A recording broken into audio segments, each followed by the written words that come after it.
para cada pessoa é diferente. Cada pessoa tem experiência diferente com na vida, pero vou mira por exemplo, se uma pessoa tem meta na vida, pero por tá não te motivar para lograr a meta na, ou por tá vai para meta na, pero de uma maneira ou outra não te logra. Aceita uma maneira não com ele, ok, bom, eu me sei mudança. Ou por tá dentro da cultura também você mira que o coisa não te guarda papel. E você quer sentar com algo para o mês, você busca uma maneira para solucionar, para não te logra. Mudança, quando você ser um psicólogo, tá espaço que me por papel, tu quando sabe que o outro é não dembo surrounding e não te logra para papel com ele. Eu piano sta, mira, que pessoa não dembo vezendário tu pensava, é coisa que não tá bom. Vamos fazer algo com ele.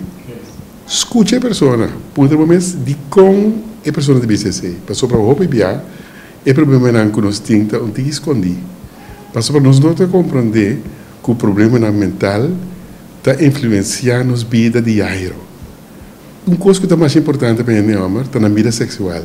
Se você não pode ter ereção bom, você quer não está homem, mas por estar tem um problema mental que você tem e não pensa que é coisa que está passa com você. Você pode concentrar, por exemplo, ereção não tem nada, ou você pode concentrar, ou você tem ganho de começar o dia.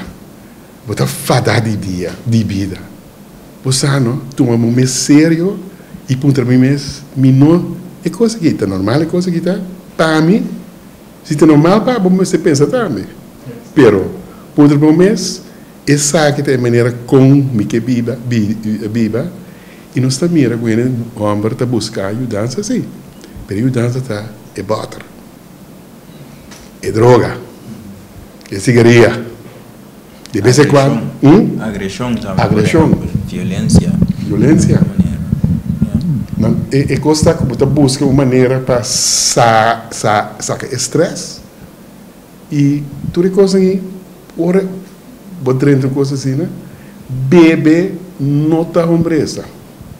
Dá joint, esse não te avisa nada que te rende para botar.